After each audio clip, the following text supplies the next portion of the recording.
Today we're going to be pulling back the curtain on Mexico, and at one point it was poised to be the center of the New World, and it was the flower of the Spanish Empire, and we're going to try and explain what happened.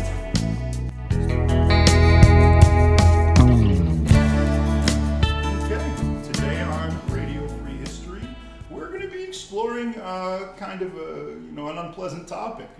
The topic is Mexico.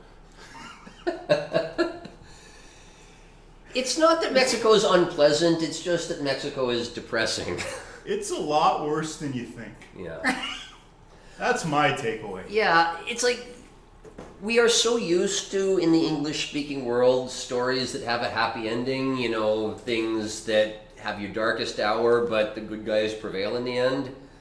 The history of Mexico is just a long, long history of decline. And we're not even going to get through all of it today. We're just going to get through a lot of decline, and then we're going to have a future episode where we go through even more decline. And I'm not sure where we're going to end it, but spoiler alert, after the end, you're just going to have another century of decline. Just to be a little bit topical, Mexico this week just had an election where 37 candidates were assassinated over the course of It's okay. election season. It's okay. They elected a woman, a Jewish woman. It's going to be a utopia from now on. Yeah. There's going to be no more problems. So we're going to explore, the dysfunction till now, and then maybe in the future we'll do a podcast on the political triumphs that this woman's sure to have in Mexico. Yeah. Before we get started on this, just like and subscribe our podcast on YouTube or wherever you get your podcasts. If you would like to support us, go to ko-fi.com, that's ko-fi.com/Radio Free History, all one word, or go to subscribestar.com/radio-free-history. We really would appreciate it. Helps us to do proper research and provide you guys better content. Now also, if we can generate a little money off this, I can make this not my hobby, but I can tell my wife that this is a side gig and worthy of more of my attention because it's generating money. No. So if you like this content, throw us a few bucks. It'll make a difference. It'll get more stuff out quicker. The almighty dollar rules whether you like it or not. Market forces. Even though I'm going to be focusing on Mexico today, we need to put things in the context of North America at large. Now, the map of North America in the year 1900 looked a lot like the map of North America today. You largely had three countries: Canada, the United States, and Mexico. And even Alaska was still owned by the United States. There were a few differences if you looked at the map. For example, Canada was called the Dominion of Canada. We should have kept that. Yeah. Call it a United Dominion, UDC. It's just nice. Anyway. Belize, Newfoundland, Jamaica, and a handful of Caribbean islands were still British colonies under direct rule. If you looked at a map of North America, they were probably patches of red. Panama was still a part of Colombia.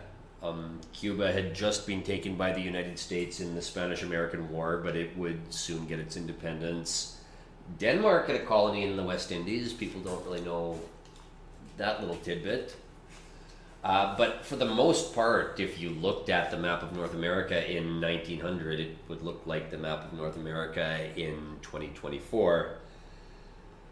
Is this going to be like when I look up, when I get home and I'm looking up the colony that Denmark had in the Caribbean? Is this going to be like when I looked up the little colony that Belgium had in Africa? No, it's not. I'm still trying to recover from that. Oh, cute little Belgium with their freaking waffles and chocolate and flat landscape and masonry. Beautiful country full of very polite people. But you know what they didn't have in Belgium? Rubber. Yep. A future episode on that. But yeah, you're never going to look at Belgium the same way again. Anyway.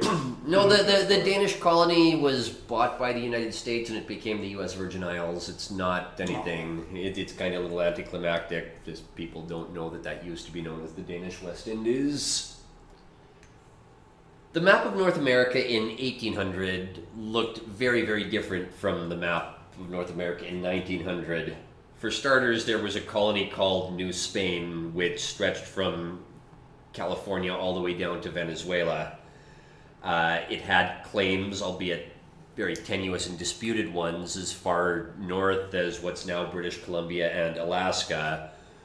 But if you don't really have an army to be guarding that land, those claims are tenuous at best. Yeah, ask anyone in the Middle East. Yes.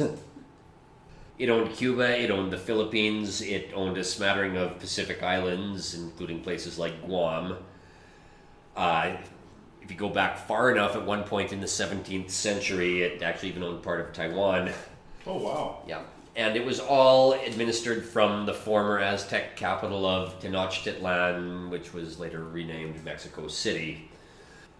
They certainly had access to natural resources, both in terms of the Spanish Empire's silver mines and in terms of what now became the modern states of California, Nevada, Utah, Arizona, New Mexico, Texas, and part of Colorado. It's like a Garden of Eden. It's everything Yeah. civilization might need Yep.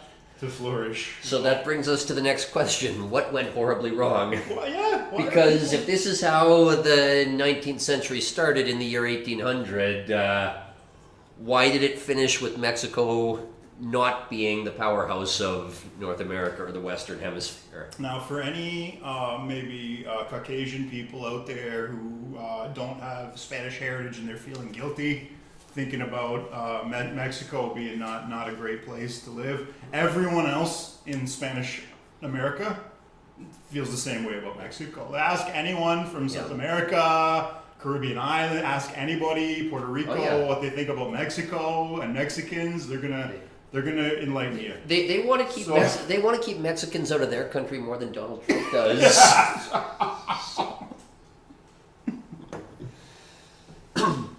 But anyways, if you look at the map in 1800, Spain isn't the only country with large territorial claims. France certainly owns a large chunk in the middle of the continent. Alaska is part of Russia. If you've ever played a game of Risk, you know that's a fairly natural extension from Kamchatka. The United States had obviously just gotten their independence in the Treaty of Paris, and the British recognized their land claims as far west as the Mississippi River. But the United States, at least in the year 1800, was still largely a trading mercantile society. The only real industrialized powers, at least at the start of the century, were still Britain and France. Britain, of course, had large tracts of land along the St. Lawrence River that they directly administered. And there was a large swath of land that was administered by the Hudson's Bay Company, which was, depends on how you define things, but you could probably call that British territory as well. The Hudson's Bay Company was run on essentially the same model as the British East India Company. It's a lot easier to colonize a place when you just hire a company to settle it for you. Yeah, it reminds me of the movie Aliens. It's all the corporations in space, and Yeah. the governments were Yeah. kind of left on Earth. That's kind of Yeah, it's just the British Navy agrees to back your ships up if you get into any, let's say, skirmishes with some of the people who already occupied some of these places. There was a large unclaimed tract of land in the northwest part of the continent and what's now modern day Canada. But if you look at the map in 1800, you have Spain in the west plus Russia. You have France in the middle. You have some American territory in the east. You have British colonial rule in the northeast and British business rule in the north of the continent. So the map really doesn't look like the modern map where it's just three stripes. There's Canada, the United States, Mexico, and that's essentially the continent. So what happened? I mean, clearly Spain was the big loser here. Again, Spain... This is not soccer, folks. No. Yeah, again, Spain basically had the entire west coast of North America. They had all of Central America. They had most of South America except for Brazil.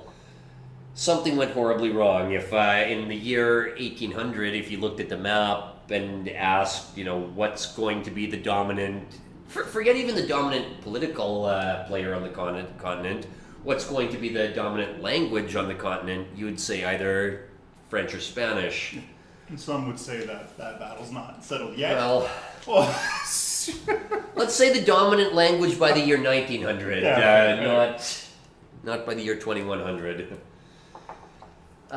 So, to set the stage, though, we need to remember that something else was going on in the year 1800, and something we spoke about a few episodes ago, namely the Napoleonic Wars. And we went over there how British, or at least the British Navy, became the dominant naval power after the Battle of Trafalgar and the world hegemon after the fall of Napoleon at Waterloo. But there are a few key events that happened during these wars. The first is the Louisiana Purchase.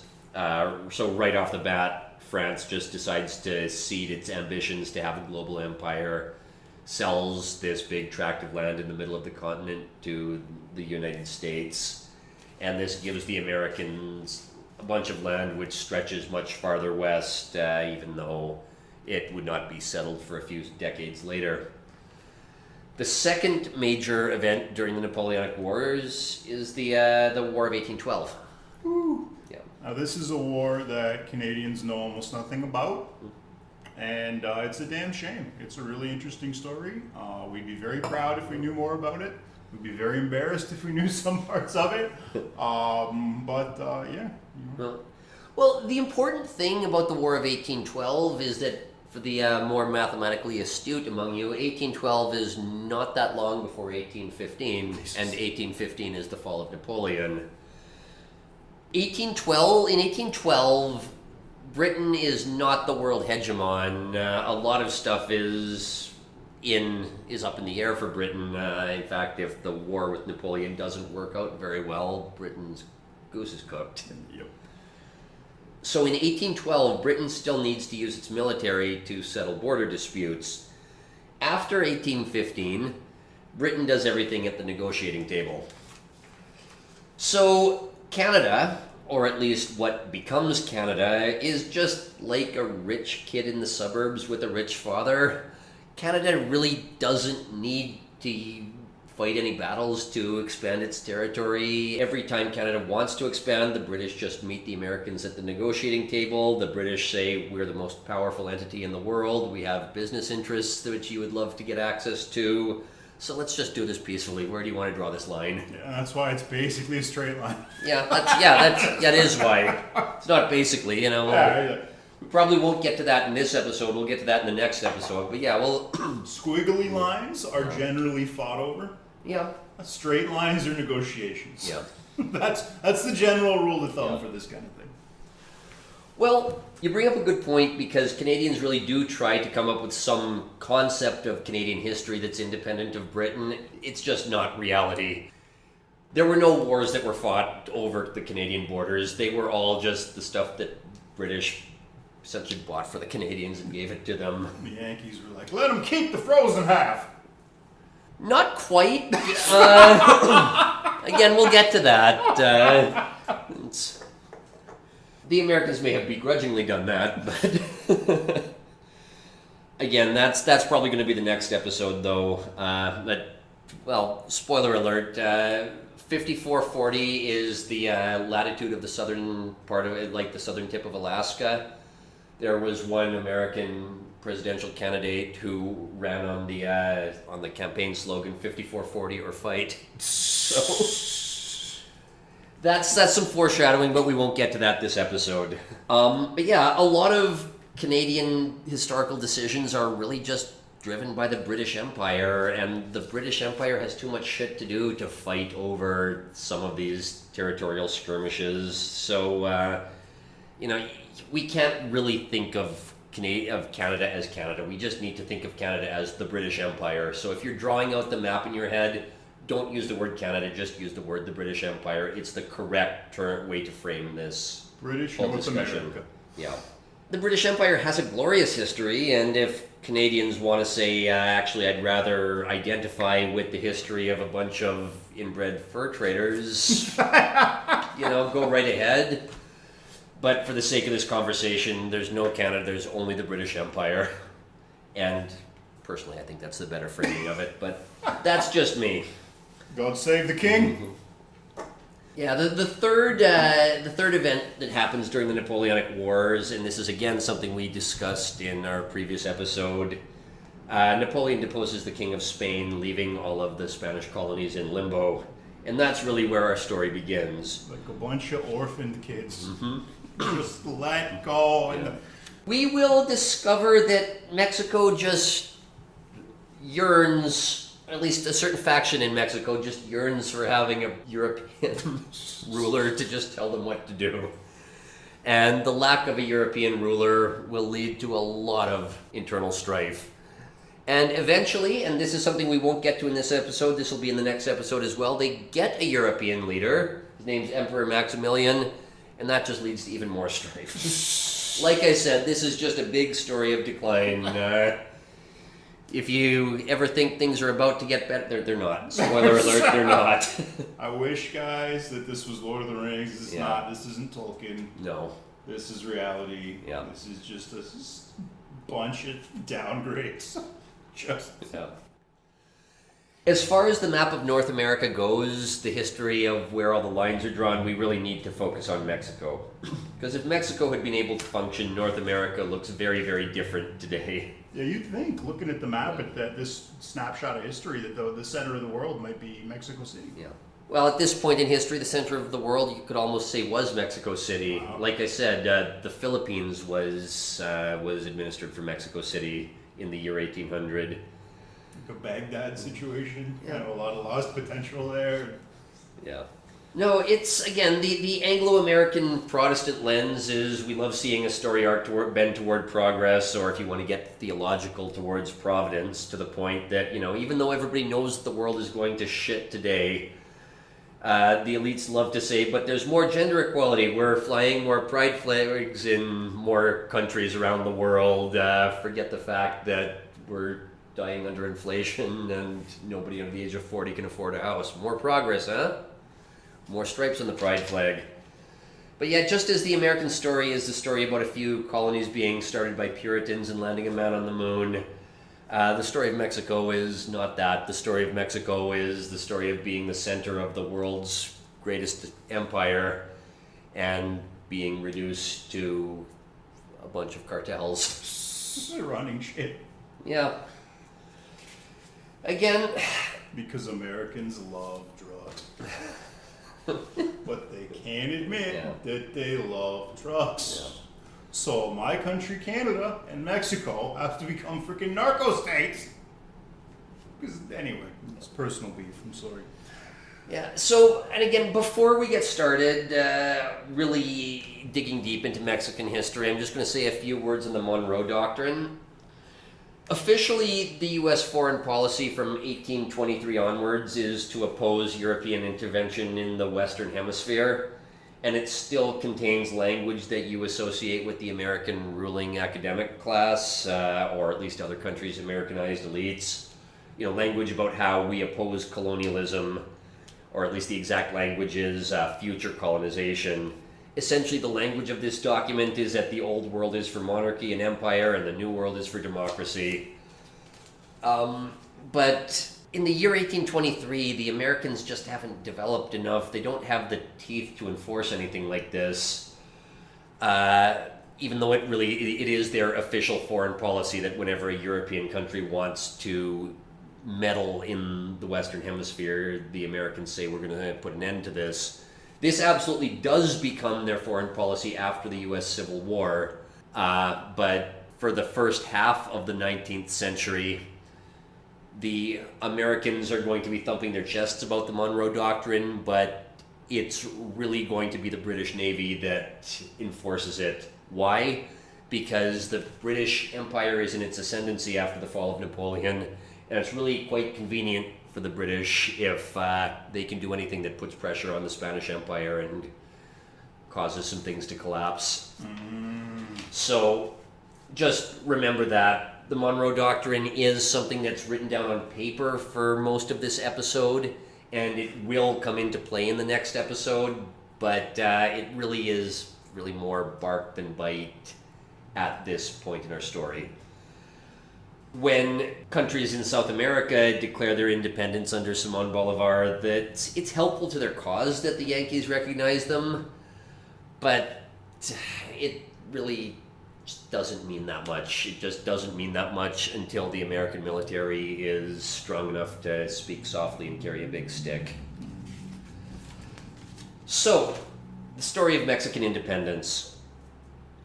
Spain has a number of viceroyalties in the Americas, and the biggest one of these is the Viceroyalty of New Spain. Now, this is a European who has been appointed to run a colony, basically. Yeah, the Viceroy. The Viceroyalty of New Spain includes, as I said, Mexico, the parts of what's now the southwestern United States, most of Central America, Venezuela, the Caribbean islands, or at least some of the Caribbean islands, the Philippines. It's all governed from Mexico City, and importantly, the Spanish have set up the Viceroy of New Spain so that there's only two ports. There's Acapulco on the Pacific coast and Veracruz on the Caribbean or the Atlantic coast. Why have they set it up this way? They've set it up this way because it's a lot easier to tax goods coming in and out of the port when there's really only one place it can come in and out of.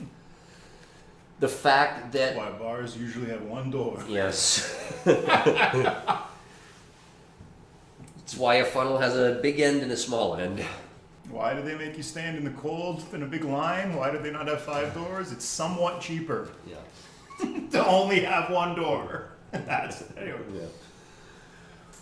But the fact that Mexico only has one port when they're going to have some skirmishes with some European powers, including Spain, especially when these European countries can wage war by blocking that port. This is very important to keep in mind, and it's also one of the big reasons why the United States, a country with many, many ports, becomes a powerful country. And a country like Mexico with only one port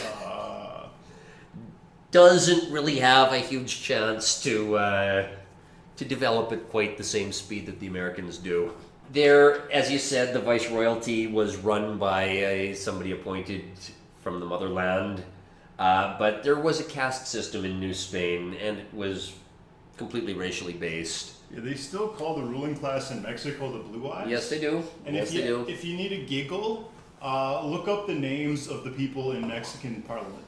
Just look it up. Like, see how many Mexican names. And just if you're listening to this in the future, we're recording this a few days after a Jewish woman just got elected president of Mexico. Yep. So at the top of the colonial caste system, you have the ruling class, and they're called the Peninsulares. Peninsulars. Why? Because Spain's on a peninsula. The members of the ruling class need to be Peninsulares. There's about 10,000 of them living in Mexico out of a population of several million, so they're not numerous, but they're the ones in charge. There's the Criollos, or the Creoles, the ones who are of Spanish ethnicity, but they're born in the New World. They're born in Mexico. They can take administrative positions in the new Spanish government, but they can't get the top echelon of jobs, and the ruler, the viceroy, and his immediate advisors, they all need to be Peninsulares. Right below the Peninsulares and the Criollos, you have the Indios and the Mestizos, so the Aboriginal people, the Amerindians. Being a mestizo, half Amerindian and half Spanish, tended to mean you were a bastard child. Didn't have to be, but de facto it was. You could make some assumptions. Like you might today. Yeah. Well, who knows their dad and who doesn't? Speaking of, at the bottom of this caste system, you have the mulattoes and the negros. Oh my. Now the thing is, there just weren't that many of them. There really wasn't a lot of slavery in New Spain. There was a little bit of it, but the Amerindians, they could be put to work just as well as anybody else could. They just didn't need to import a lot of people from Africa. Not none. Most of those ended up in South America. I just want to be clear. There were black slaves that they just weren't numerous. The Catholic Church had converted almost all the indigenous Mexicans with a little bit of help from the Inquisition. Think things like Day of the Dead or Our Lady of Guadalupe. These are very Catholic traditions, but they also completely come out of the New World. These are not Old World traditions that were imported. These were traditions that come out of Mexico after the Catholic Church had converted everybody. There's an interesting thing that stuck around that I learned dealing with Mexicans. In Aztec culture, hell is a freezing cold place. And to this day, there's almost a fear of the cold in that culture. Like it's interesting. Anyway. Yeah, I mean, old habits, old residues die hard. I mean, that's one thing that we want to keep hammering on here. But yeah, the church had real power in Mexico because all the indigenous people were, by this point, they were all devout Catholics. And still are. Yeah. So yeah, when Napoleon gives the king the boot, there are a lot of questions of, so what do we do now? There still is a viceroy, at least at first, because he was never deposed. So just a real question is, does he actually run things? Well, what do you think happens when there's a power vacuum and questions about who really run things, especially in Latin America? Just take a couple guesses. What tends to happen when nobody knows what's in charge in Latin America? I'm guessing there's a coup? Or does someone from outside step in? There's going to be a series of coups coming up, so I don't know how to answer that question, but... There's a famous quote from Blood Meridian about Yes, there is. Yeah, well, let's not spoil that book, but if you decide to read Blood Meridian, you'll know exactly which quote we're talking about. We don't need to say it. If you know, you know. So there just really isn't anybody officially in charge. The caste system is still there, but should people from Spain still be running things if there's no ruler in Spain anymore? Again, there's a question mark on the end of that sentence for a reason, because you tend to get turmoil when these questions are not fully settled. Of course, you end up with a series of events that really does prove nobody's in charge. First of all, back in Spain, you have a bunch of juntas claiming to be truly in charge because they don't want to bow down to Napoleon, or specifically Napoleon's brother. So you have all these juntas claiming to be in charge of Spain. So that Spain's enough of a shit show at this point. But all these juntas send their ambassadors over to the New World, telling the viceroy, hey, we're the ones who are really in charge of Spain. You're going to give your fealty to us, right? Right? So again, things are starting to sound a little more precarious. A lot of confusion. Yeah. So the viceroy has to decide who he's reporting to, and on top of that, you now get a game of musical chairs in the position of viceroy itself. There's a viceroy named Jose de Iturrigaraí. I hope I'm pronouncing that right. He is sympathetic to the Criollos' suggestion that New Spain should self-govern, but the Peninsulares, the people from Spain, they still are officially in charge, so they veto this suggestion. So, and as you just guessed, there's a coup. Yeah. It was coming. It didn't happen right away, but it did happen pretty quickly. There's a coup. The viceroy's arrested. A new viceroy is installed. This viceroy decides to recognize at least one of the Spanish juntas. But no sooner does he do that than he immediately resigns, and a new viceroy comes in. He is soon deposed. I think you might be starting to recognize a pattern here. Yep. And among all of this chaos, out steps a priest named Hidalgo. Now, Vaya con Dios.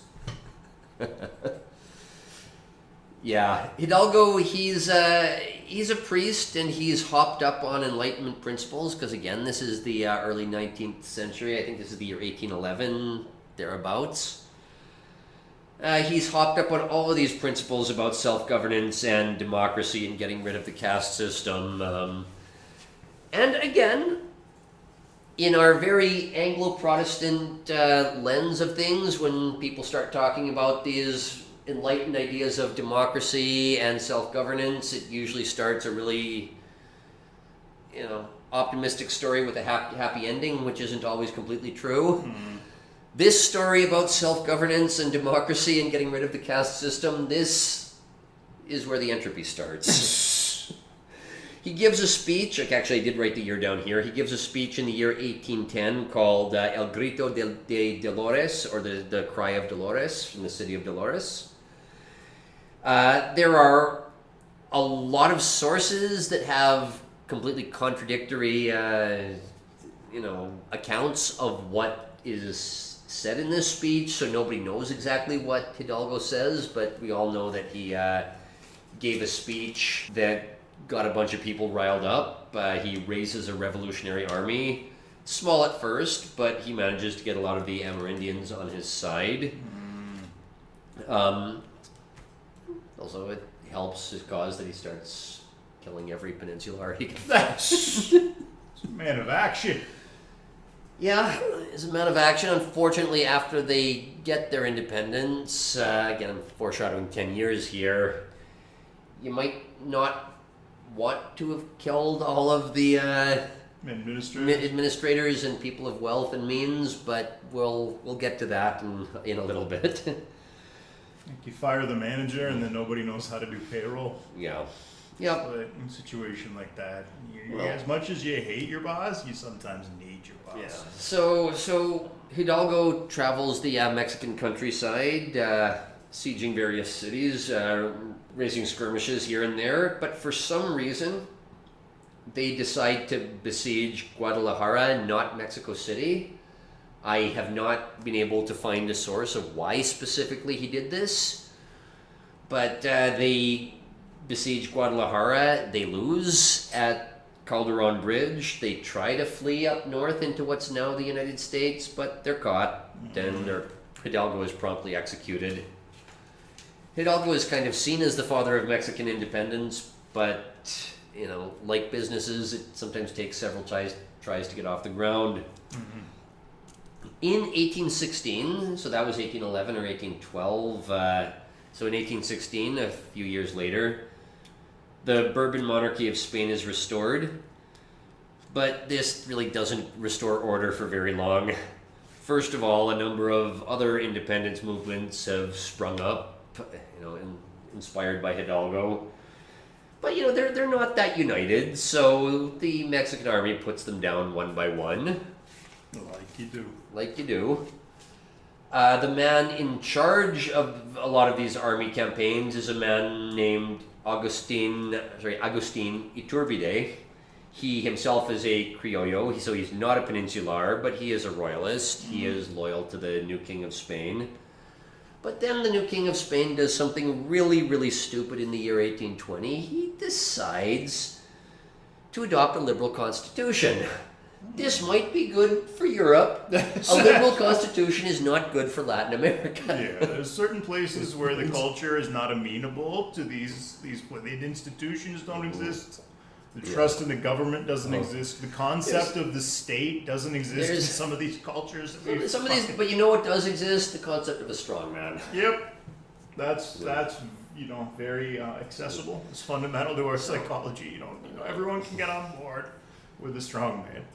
So as I said, there's this guy Iturbide. He does want a strong European old world king, but he just, after this constitutional monarchy bullshit comes in Spain, he says, I'm not gonna bow down to this anymore. So he decides he wants a Mexican monarchy instead. The next best thing. So when he's quelling one of the last uprisings, he meets with a leader named Vicente Guerrero.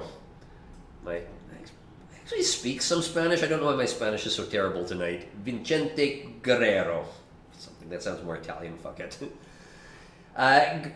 Guerrero wants Mexico to be a United States-style republic, which the only thing worse than a liberal constitutional monarchy for Mexico is a United States-style republic. But again, I'm jumping forward in time here. Iturbide, he turns coat and says he'll support Mexican independence if it's in the form of a Mexican monarchy, not a Mexican republic. So he combines forces with Guerrero, and they come up with a compromise called the Three Guarantees. The Three Guarantees are a monarchy, but it's going to be a Mexican monarchy, but their agreement, the compromise is they want a European ruler in charge, because again, they know which side the bread is buttered on. If every European monarchy, they don't care if it's a local monarch, they just need somebody with royal blood. Mexico decides they want to do the same thing. The second of the Three Guarantees is that the caste system is going to be completely dissolved. There still is going to be an aristocracy, but there's not going to be any rules that people born in Spain have to be at the top, and then the upper caste of administrators are people of Spanish descent born in the New World. There's just not going to be any of those rules anymore. The third guarantee is that the Catholic Church is going to be the official state religion of the new Mexican monarchy. So they join forces, they create the Army of Three Guarantees, they march on Mexico City, they dissolve Congress, the viceroy flees, and 11 years of fighting come to an end. All they need to do is choose an emperor. So they should be able to find a European who wants to be the emperor of Mexico, right? You gotta be Right? You'd think? somebody. Think of all the monarchs. Think of all. There's not one. There is not one European So who wants to be the emperor of Mexico.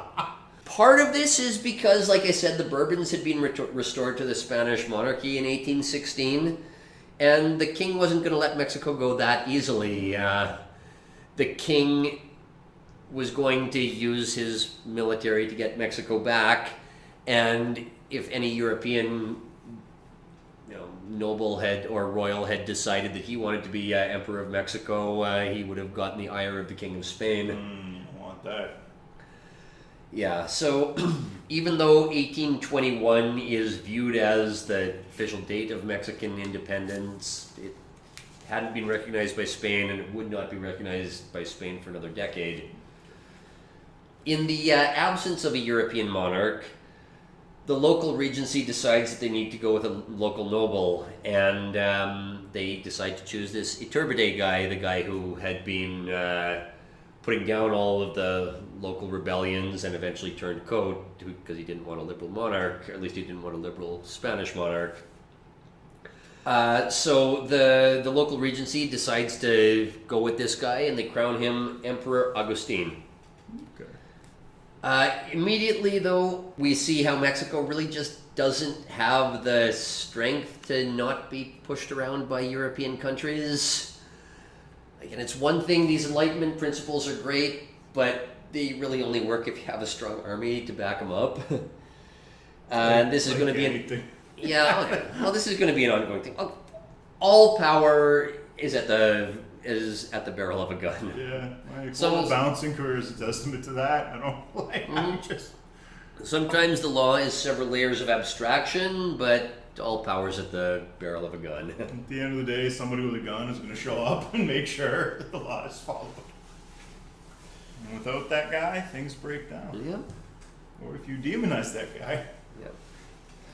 Yeah, so Mexico is just clearly out of its depth. Like I said, Britain is the world hegemon at this point, and the United States, even though they had gotten their independence by fighting Britain, the United States is still pretty friendly with them. So Mexico finds itself newly independent in North America, but they don't have their big brother, the British Empire, the way that the Americans do. It was a bad breakup. Yes. In a Disney movie, Augustine would have been crowned emperor, and that would have been happily ever after, but this isn't a Disney movie. In the real world, he has a lot of problems from day one. First of all, he's just not that great of an administrator. He was a good army guy, but if you've ever seen Shakespeare's play Coriolanus, that play is specifically about how that skill doesn't always translate to being a politician at the center of power. Yep. Second of all, the monarchists in Mexico really don't like having an American monarch. They would rather have an enlightened despot from Europe. Thirdly, the Republicans in the newly independent Mexico, they hate having a monarch, period. So our friend Augustine just really is off on the wrong foot from day one. And this proves something about elite theory and representative government, because the normies in Mexico actually did like the guy. He really was quite popular among the common man in Mexico, but it really doesn't matter if you're popular among the common man. Alex Jones is popular with the common man.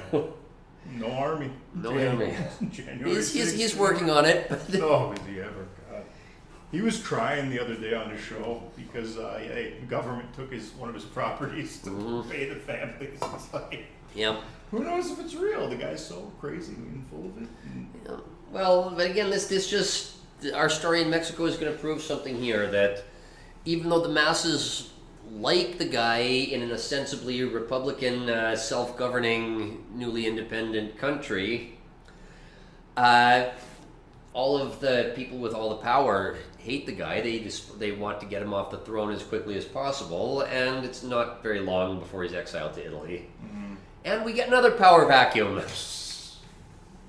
Then everything improves. I don't want to spoil the end of this story.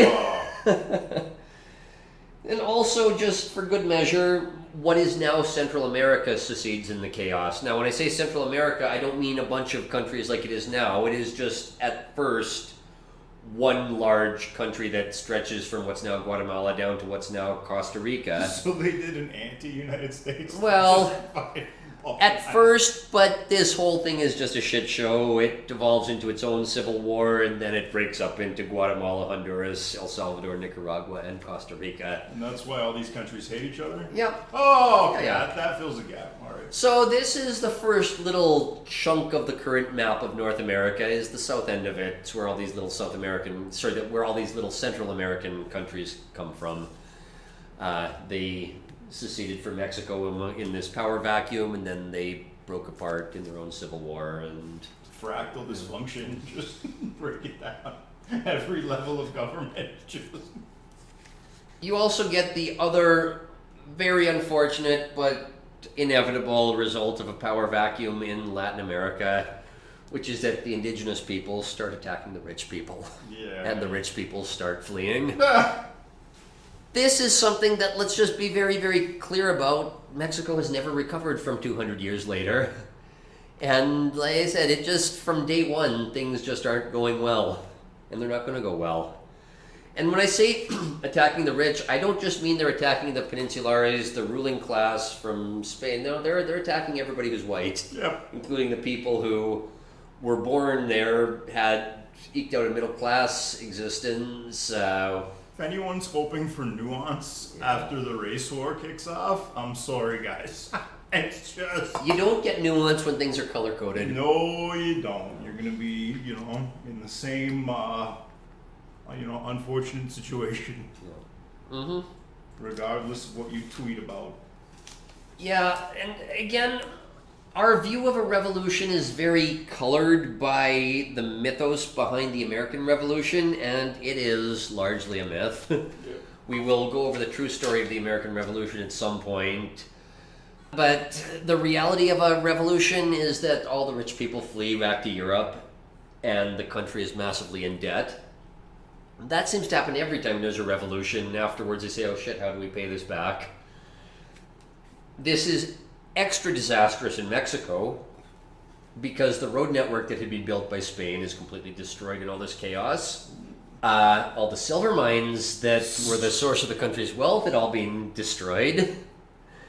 And I harken back to one thing. Remember how I said all of the commerce goes through Veracruz if they want to be trading with other people to bring some wealth into the colonies? Spain hasn't recognized their independence yet, so all Spain has to do is just park their navy right outside the city of Veracruz. Completely Like I said, blockaded. it's not starting well. They haven't even been recognized as an independent country yet, and this is the state they're in. So yeah, like I said, there's no fairy tale ending. You don't wait a few years for the gods of progress to fix things. Mexico will always just be the other country in North America from this point forward, essentially from the get-go. And just to put a fine point on it, Iturbide, the Emperor Augustine, he does decide to come back because the people still do love him, but the elites still hate him, and he's just probably put in front of a firing squad. The empire is abolished and a republic is put in place. So yeah, it's not even 2 decades old. They've tried declaring themselves as an independent monarchy. They killed their monarch, and now they said, you know what? That didn't work. Let's try having a republican government.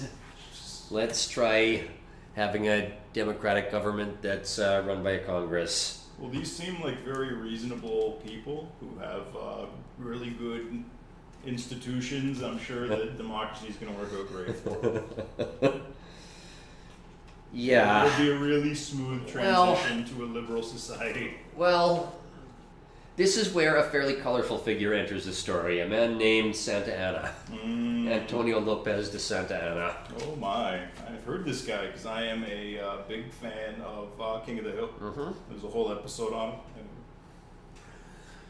We're not even going to get through all of his antics today, and he's... again, we're already 45 minutes into this, so we still have to go over just the first part of Santa Anna's career. Yeah, sorry guys, I know I'm verbose. My last 2 episodes, I made a real attempt to keep things under an hour. Both times they became 2-hour episodes. It looks like this is going to become the same, but this is a good time to remind you guys to like and subscribe on YouTube or wherever you subscribe to your podcasts. Again, if you want to support us with a one-time payment or a subscription, we appreciate it. You can do that at ko-fi.com. That's ko-fi.com / all one word, Radio Free History, or subscribestar.com /radio-free-history. So yeah, the next 35 years or so of Mexico. So yeah, the next 35 years or so of Mexican history are called the Age of Santa Anna. Because this guy is involved in everything the country does. When the country goes democratic, he's a key figure in that. When the country becomes a dictatorship, he's a key figure in that as well. When the country goes to war, he's a major general. When the country wins, it's because of his ruthlessness. When the country loses a battle, it's because of his stupidity. So this guy is just... cometh the hour, cometh the man, as they say. When Mexico is descending into chaos, what the country truly needs is a real, true, genuine agent of chaos. And Santa Anna steps into the breach. But when all is said and done and you look back on the legacy of Santa Anna, it's hard to say what exactly he accomplished. He was involved in all of these major decisions. But not a lot of it lasted after he was gone. He was just emblematic of the strife and chaos that Mexico would face for the next 3 decades. And we've already had a lot of chaos up to this point. We're just getting started. The story of Santa Anna is kind of like The Big Lebowski. It's a long, convoluted story that keeps calling back to earlier events. But when you get to the end, all the details just don't really matter all that much when you try to summarize the plot. Lebowski, some people piss on his rug, and That one, the dude will not he decided he will not abide. abide. Not let that stand, man. Then eventually they have a pointless fight with the nihilists in a parking lot. And they win. They kick those win, guys' but asses. What's the point? That's kind of that. If I can get anything across about the history of Mexico, that's Santa Anna. If I can get anything across to you about security and bouncing, it's the same thing. It's like I won, but what did I win? It's like, So who is this Santa Anna character? Well, on top of everything, he's from Veracruz, which is the contentious port on the Caribbean coast. So he gets a front row seat to a lot of action. Interestingly enough, though, as a young man, he's in the Mexican army fighting against the independence rebellions. So if there's one true irony of everything, is that the face of Mexican dysfunction during their age of independence is that he spent his formative years fighting against independence, fighting to keep Mexico as a colony of Spain. In the first of many, many times that he switches sides, he decides to support the Army of the Three Guarantees, and he's part of the army that helps to depose the viceroy. I'm not sure if he was actually part of the Army of Three Guarantees, but I know he was at least fighting in that little skirmish. So keeping score, this is one Mexican leader that he helps to depose. At some point, our friend Emperor Augustine, so just stepping back here, he strips Santa Anna of the title general, so Santa Anna decides that he's going to become a Republican and not support the monarchy anymore. He wants to support congressional rule, and he plays a role in deposing the emperor, so that's two rulers who he helps to depose. wow. Talk about activism. Yeah. So in 1824, that's when the monarchy is dissolved. So that's what we just got to after the emperor was in front of the firing squad. Mexico declares a new constitution. It's a quasi-democratic republican constitution. And you see two factions form. And these are basically the same two factions you see in every republican society. You see one faction that wants the power centralized in the hands of the church and the aristocracy and the historical institutions. And you have one side that wants decentralization. These sides are called the liberals and the conservatives, but I'm a little wary of using those terms because we think of modern politics when we think the words liberal and conservative. In this context, liberal just means decentralized, and conservative just means they want to centralize the power in Mexico City. So I'm sure people... Anarchist versus monarchist? Yeah, something like that. Again, these two factions appear in every society that tries to govern itself. I'm just saying, I know that people have very strong political opinions. Just don't let the terms liberal and conservative color your opinion of this. Just one word means decentralized, one word means centralized, and it really helps if you just think of it in those terms. The liberals, the decentralizers, they want the power in the hands of the state government, so similar to the pre-Civil War United States. And the conservatives want, as I said, the power centralized in Mexico City. The 1824 Constitution is essentially a liberal constitution that devolves a lot of the power to the regional states. But there still are two main factions within this liberal government, the Liberal Party and the Conservative Party.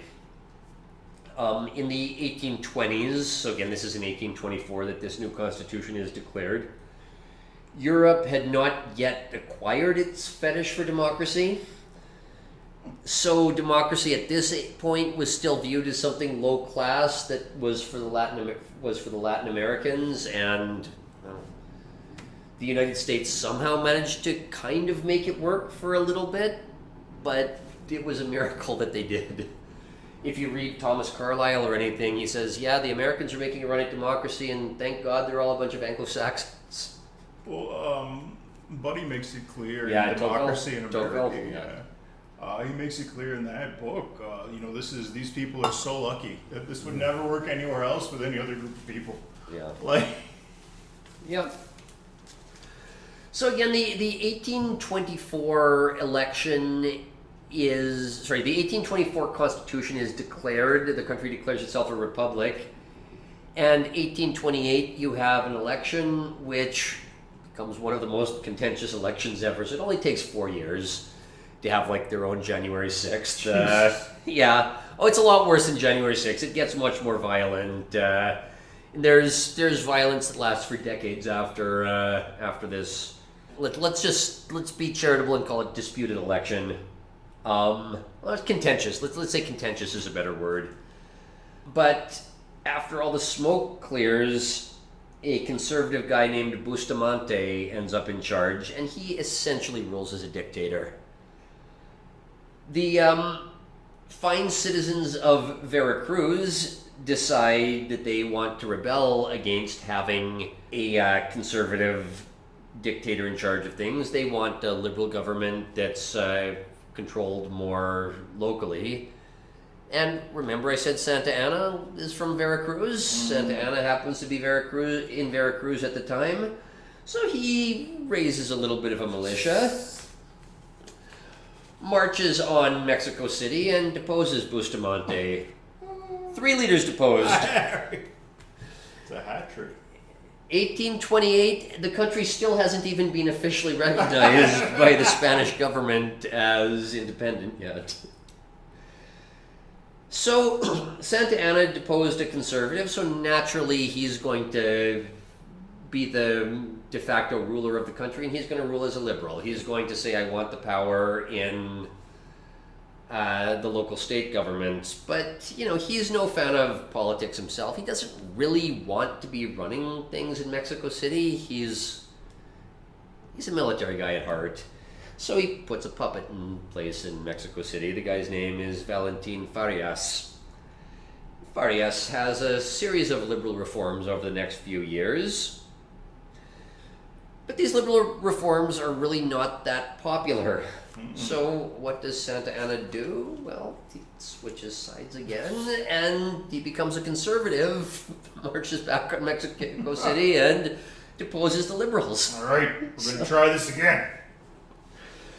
So yeah, 4 leaders. 4 leaders by 1835. It's like turkey. I'm not talking about 4 leaders in the country. I'm talking 4 leaders deposed by one ass. I'm talking this level of granularity. In the interim there, I just need to say one other thing, because again, like I said, Santa Anna's involved in everything. The 1828 election, because it was so hotly contested, the Spanish government decides that they wanted to make their move on getting Mexico back for real. They decide that they want to invade what's called a place called Tampico on the coast. They fail, and Santa Anna is the guy who's in charge of fighting back against them. So, not only does Santa Anna get rid of 4 Mexican leaders, he's also the guy who finally gets the Spanish to tap out and declare Mexican independence. Like I said, I guess if you want to, I said earlier, it's hard to say what lasting impact he had on Mexico. I guess this is one thing he did that was, that is remembered for the ages. He did win the decisive battle that finally got the Spanish to tap out. He kept Mexico Mexican. Well, there's another line in Blood Meridian about keeping Mexico Mexican. I'm not sure I agree with that, and I'm not sure that Cormac McCarthy agrees with you either. If you know, you know. Read more. So, yeah, Santa Anna, he declares himself conservative dictator. Again, this, after spending a decade as being the guy who deposed the last conservative asshole and being the stalwart for the liberal cause, he said, yeah, fuck it, we're going to get rid of the whole liberal government. We're not just going to get rid of the Liberal Party, we're going to overthrow the whole Constitution and create a new Constitution with power centralized in Mexico City, and I'm going to be the guy in charge here. The new Constitution is called the 7 Laws, and it centralizes, like I said, it centralizes power in Mexico City. You can tell that they know they have to explain this to a very simple population, like the 3 promises, the 7 7 laws. laws. You're not dealing with a big, Yeah. a big attention span. You're dead. Well, the story of Santa Anna is not finished here, but this is where I'm going to say to be continued, but the episode is not over. We're going to continue with this storyline on the next episode. But right now, we need to turn our focus to one magical place in the northeast part of the colony, and this place is called Texas. Because Texas is the center of a conflict between Mexico and the United States, which eventually leads to a full-on war. Explains a lot about the culture. Oh, you're going to learn a lot more about Texas culture here. Texas, or Tejas, is a state of Mexico which really isn't very populous. I think the French did try to start a colony there, but it never really took. Basically, Texas is a bunch of Apaches and Comanches who will raid any settlement you decide to start, so it's really hard for the Mexican population to get a foothold here. And also, I mean, the Tejanos had tried to revolt a couple of times. And then when I say Tejanos, these are the ethnically Spanish and / Amerindians who were in the area. They had tried to revolt, but they were cracked down on, and there just aren't that many of them. There were maybe 2,500 of them where this little, branch of the story starts. And those 2,500 people are largely in 2 towns called La Bahia and San Antonio. And when I say 2,500 people, that's not counting the Comanches and the Apaches, who, More numerous and more numerous, dangerous. yes. Well, yeah, these are not the people smoking the peace pipe in the Pennsylvania River valleys. Oh, with the These, Quakers? No. yeah, these are the ones who had learned how to use horses and shoot guns. arrows and guns. Yeah, that too. And they knew to sneak up on you and attack you in the middle of the night. But before they did that, they'd all scream. Yep. Just to scare the shit Again, out of you. the Cherokee were known as the civilized tribes, and they will actually play a role in this. Again, I have to defer a lot of things to our next episode. The Cherokees, they decided to get educated in the ways of the Europeans so that they could fight their battles in the courts. The Apaches and the Comanches did not. If you tried to expand outside San Antonio, the Apaches and Comanches are on your ass, and a bunch of John Redcorns are stealing your cattle and raping your wife. Not a great place to be putting down roots. But there were a bunch of American frontiersmen in the Cotton Belt, and Texas did have a lot of cheap cotton land. So, going back to Emperor Augustine, the guy who had been put in front of a firing squad, he invited a bunch of Americans with cotton expertise into the land to settle it. He says, look, we don't know how to deal with these savages, but you guys Notice are... you have a way with them? Yeah, well, or you have a short temper.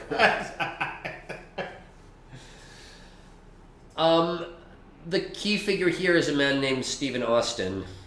He's essentially the mastermind real estate developer behind Texas. He meets with the Mexican government. He says, yeah, this is great. A bunch of Dixie Southerners will move into Texas and they'll keep these Indians in check.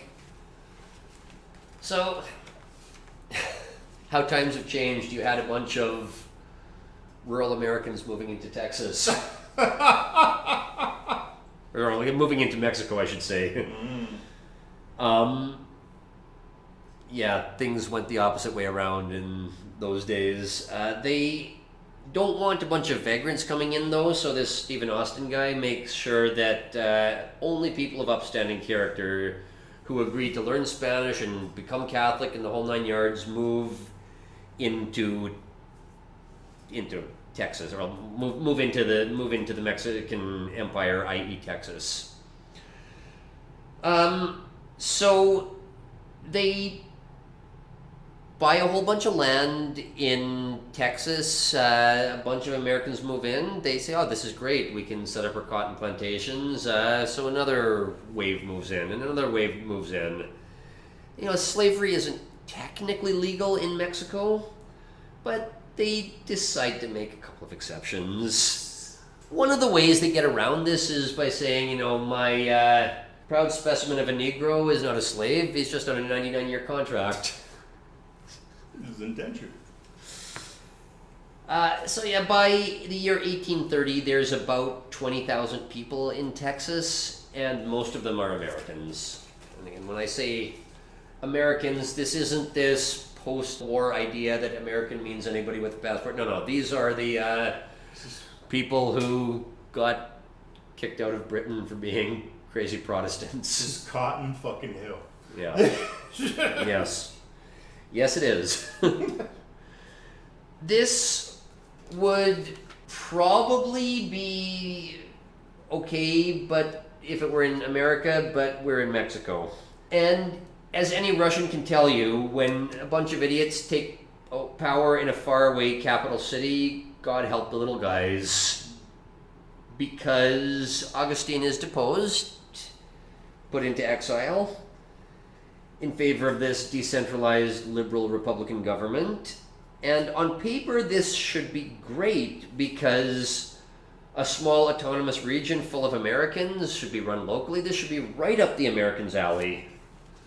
But the people in Mexico say, do we really want a state that's full of Americans? Let's merge this state of Texas with one of the neighboring states called Coahuila, and we'll just call this state Coahuila in Texas. The Texans who want to be self-governing really are not happy with being merged with a much larger state full of Mexicans. Mm. Imagine how unhappy the Texans are now with their state being full of Mexicans. Yeah, exactly. So yeah, again, at first they can work with this, but you know, after 10 years, you know, after a couple of waves of people come in, the new waves are a little more, shall we say, American and less willing to assimilate, less willing to become Catholic, less willing to learn Spanish. More assertive.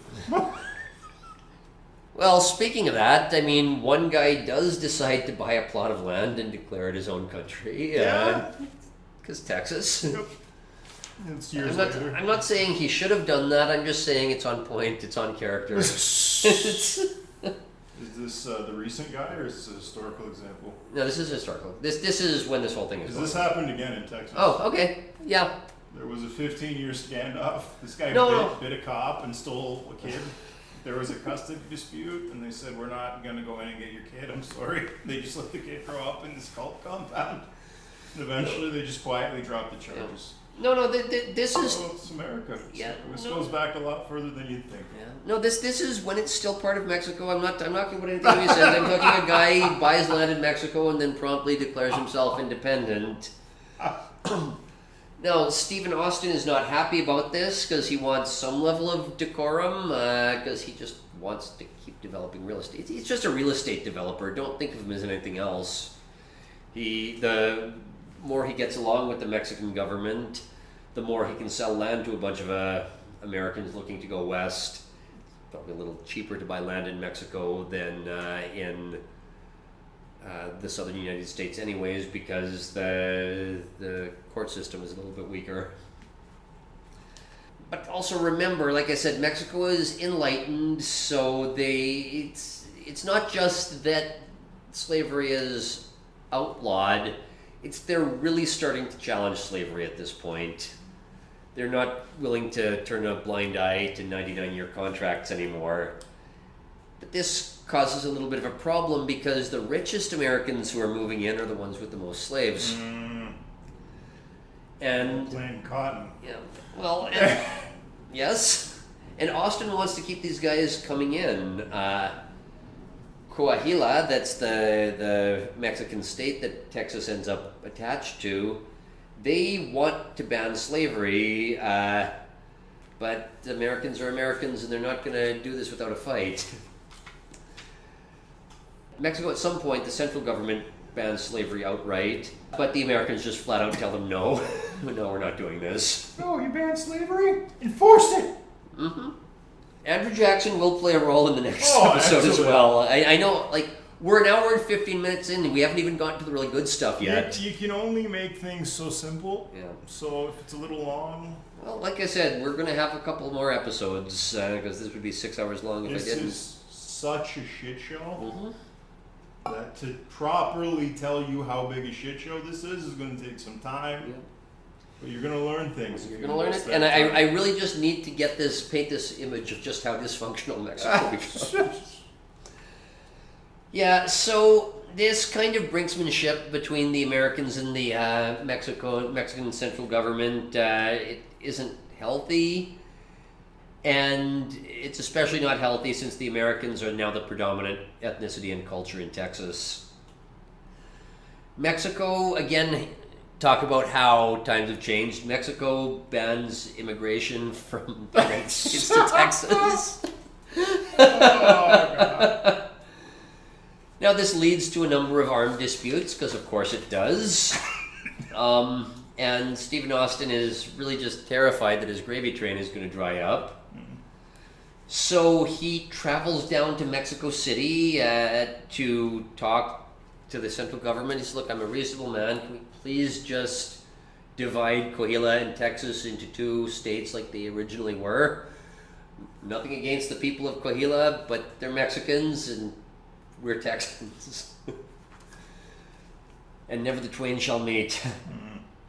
But at some point here, Stephen Austin ends up in jail, and amongst all of the chaos, this is when Santa Anna comes in and overthrows the Mexican government and installs himself as dictator. So this is where some of these threads are coming together. How many's that?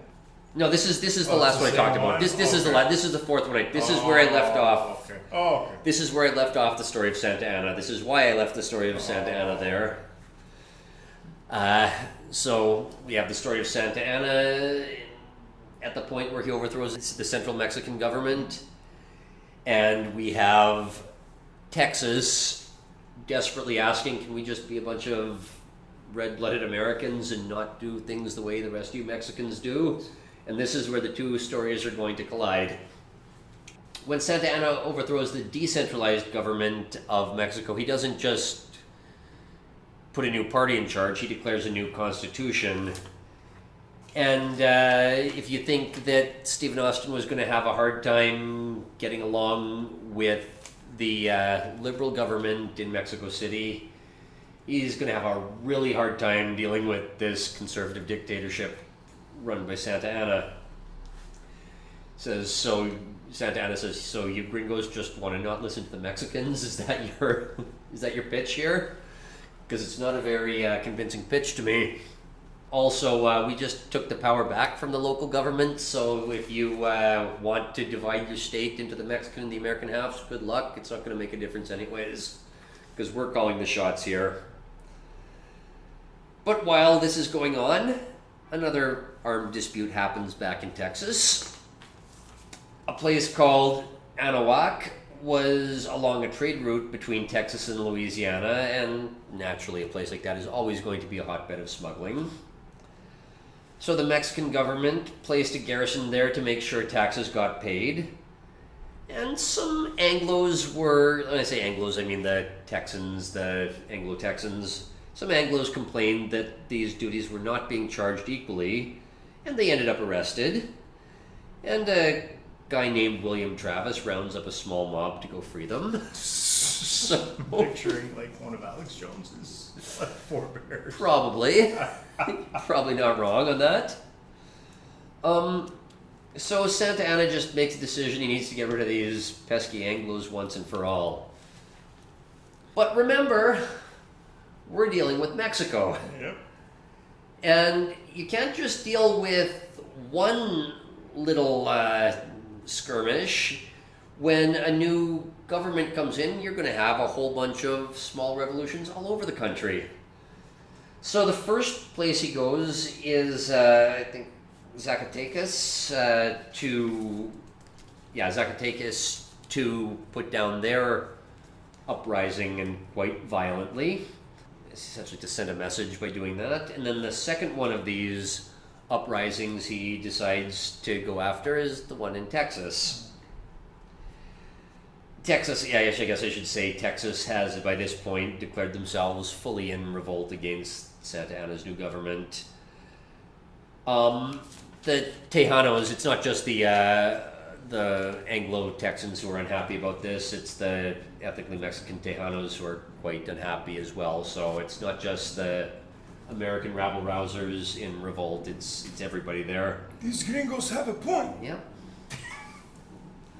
Well, so these revolts, remember, they're not necessarily for independence, they're just revolting against Santa Anna's new government.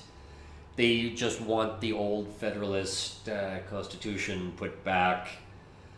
Though Texas still does want its independence from the state that it got attached to. After Santa Anna puts down the revolt in Zacatecas violently and he marches on Texas, the Americans appoint a man named Sam Houston in charge. Now, Sam Houston had served with Andrew Jackson in one of the wars against the Indians in the southeastern United States. He had fallen out with Andrew Jackson over Indian removal. Now, one thing, not to get too sidetracked here, the American Constitution was written by a bunch of legal nerds, and the first 6 U.S. presidents were a bunch of these legal nerds. So they took their job very seriously, and they would veto any law if they thought it was unconstitutional. They said, we're the biggest legal nerds in the world. It wouldn't be, what kind of nerds would we be if we let some unconstitutional law get passed? Andrew Jackson? No. Andrew Jackson says, you know which laws I'm going to veto? The ones that I don't like. So, Andrew Jackson just had a way of rewarding his friends and punishing his enemies. And Sam Houston was a friend of Andrew Jackson's at first, but having a disagreement over Indian removal was enough to put you in this guy's bad books. And Sam Houston decided to move to Texas to give politics another try. If you're ever on Jeopardy, it's a trivia question. Sam Houston is the only guy to have been governor of 2 different U.S. states. He was originally the governor of Tennessee, and then he moved to Texas, just in case you're ever at a trivia night or something. Houston raises an army in Texas, and he tells Stephen Austin to offer land to even more Americans. He says, who cares if you're not going to make as much money off of it? We need a bunch of crazy Americans in here as reinforcements, because Santa Anna's going to be coming here and he's unhappy. Now, there are a lot of misconceptions about the Alamo. It's probably because of that Pee Wee Herman movie. It's for a lot of reasons. Might also be because Ozzy Osbourne got arrested for pissing on the plaque at the Alamo. If you wonder what the story behind Ozzy Osbourne's famous mugshot was, he was urinating at the Alamo in public. I wonder if he was drunk or making this statement. It's just maybe both. Bit of column A, a bit of column B. 2 are not mutually exclusive. So when Santa Anna decides to march on Texas, the first place along the road is San Antonio.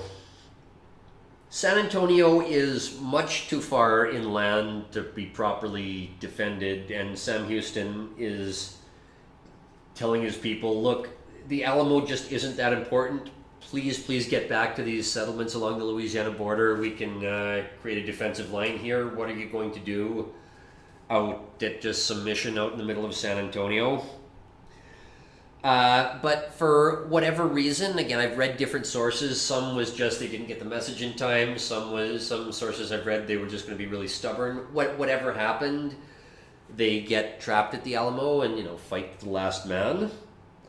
They do some damage towards Santa Anna's army, but it's just ultimately it's not that relevant to the outcome of the war. Talk about the myth versus Yep. the reality. Well, if you want to talk myth versus reality, Texas hasn't even talked about seceding from Mexico at this point. Again, we think about the Alamo as being a seminal story in Texas's independence. That this is not true. The people who were defending the Alamo just wanted Mexico's old constitution restored, and they wanted Texas to be split off from that other Mexican state. But they were not fighting for Texan independence. Like, that's something that I'm going to debunk right now. Well, something that I just did debunk. Even though the Alamo was not that important to the outcome of this uprising, a battle to the last man is always going to be something that makes good folklore. But like I said, even though the Alamo was not a fight for independence, it wasn't that long after that the Americans in Texas decided that they wanted to declare independence. They said, okay, he just slaughtered our guys in San Antonio, now we have to declare independence. It's also, again, that's the popular myth. The other half of it is we have slaves, Mexico doesn't like slavery. That's a good reason as any to declare Part that leave out, independence. the Yeah. emphasized part. You're not taking my slaves! So Sam Houston, he's set up a defensive line near the Louisiana border. And they keep strategically retreating until you get to the Battle of San Jacinto. And this is something that you've probably read about if you know anything about the history of Texas. Santa Anna makes camp in San Jacinto and the Americans launch a surprise attack. And Apache style. in the local folklore, Santa Anna had fallen in love with a local mulatto. He took her prisoner, but he made her his concubine. And so when they made this encampment, he was caught by surprise as he was in bed with her. Who knows if this story is real, but it's called the Yellow Rose of Texas. Again, just as the Alamo makes for great folklore, the story of the Yellow Rose of Texas makes for great folklore. What truly happened that day, I don't think anybody's ever going to know. There were no cell phone cameras. No, there weren't. But, who knows what happened that day, but when the Americans attacked the Mexicans in this encampment, they yell, "Remember the Alamo!" And that's where that comes from. Oh, okay. So, Remember the Alamo is not really so much about the Alamo itself. It's about the It's sneak about attack. making a surprise attack on Santa Ana. Okay.